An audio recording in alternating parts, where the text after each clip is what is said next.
Spring 1945. Germany was collapsing, cities were burning, and civilians were on the edge of starvation. For years, German propaganda had warned Germans that Allied soldiers would mistreat them, hurt them, or worse. So when American troops entered villages and shattered towns, many German women hid in basements, clutching children, convinced that the worst was coming to them. What happened instead became one of the most touching human stories of the last days of the war. Stay until the end, because the moment one starving woman collapsed in front of an American soldier changed everything she believed in. A country starving.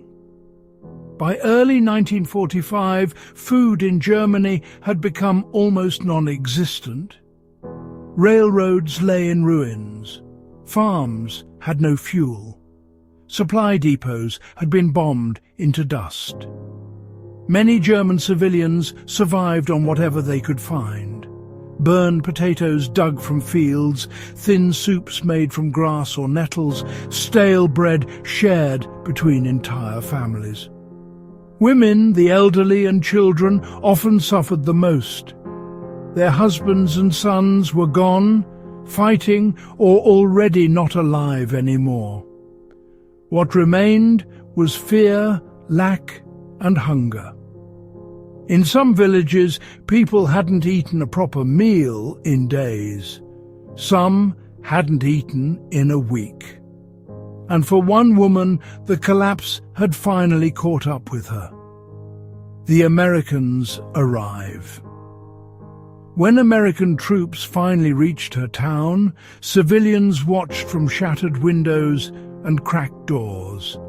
They expected shouting. They expected brutality. They expected revenge. Instead, the Americans advanced quietly, carefully, looking more tired than threatening. For the first time in years, German civilians saw soldiers with clean uniforms, warm food, and full canteens. But nobody dared approach them out of fear they would harm them, or even worse, unalive them. Nobody wanted to risk being seen as the enemy. They had enough of living in constant fear, chaos, and destruction. Except one woman, too weak to walk, too hungry to remain standing, and too exhausted to care about propaganda anymore. She stepped out into the road and collapsed in the rubbles and remains of her beloved hometown. Collapse in the dust. A US infantryman was the first to notice her. He had seen this before, in France, in Belgium, in ruined towns across Europe. Hunger didn't care about nationalities, skin color, uniforms, or borders. He rushed toward her, dropping his pack. She tried to speak, but only a weak, frail rasp came out. Her hands shook violently from weakness, hunger, and dehydration. The soldier called for a medic, but the medic was tending to wounded soldiers behind the column.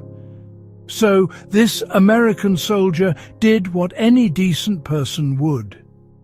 He knelt beside her, removed his canteen, and held it to her lips. She flinched at first, decades of fear from German propaganda telling her not to trust him. But thirst won, and she drank, and in a quiet voice, barely audible, she whispered the same thing many Germans said in those days. "Please help me. I can't take it anymore." "You're in safe hands now." The soldier lifted her gently by the shoulders. Not as an enemy, not as a prisoner, but as a human being who needed help. The reports describe that he said something simple, something meant to calm her. You're in safe hands now." He wasn't claiming ownership. He wasn't threatening her or abused his power and position. He was just reassuring a terrified civilian who thought she was about to perish any moment.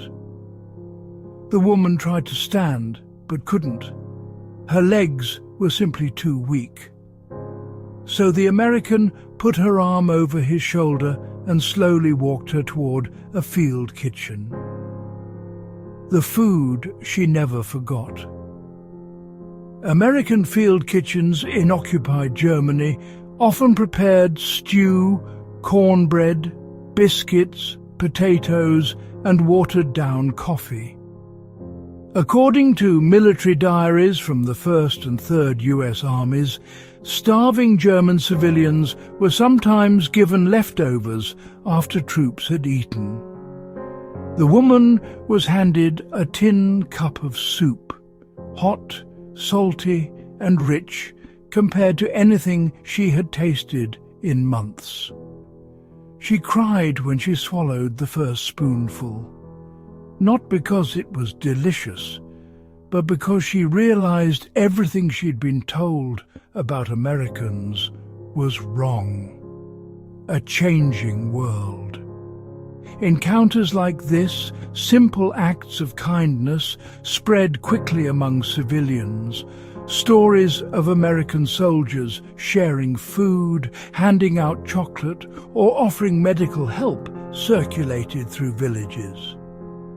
Women who once hid now approached cautiously. Children followed GIs, hoping for gum or candy.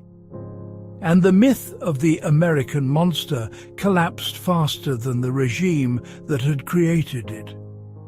For many German women, the first American they truly met wasn't a conqueror or a monster, but just a human being like they were. He was the first person to help them in months. The moment everything changed. That starving woman, lifted off the ground by an American soldier, became one of many whose lives shifted in an instant.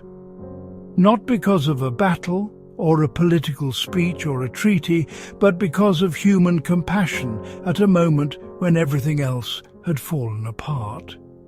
History remembers the battles. But sometimes the real turning points happen quietly, when one soldier kneels beside a starving woman and says, "You're safe now."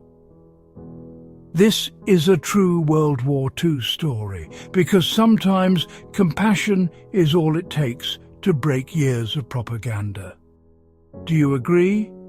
Let us know in the comments and subscribe for more true World War II stories.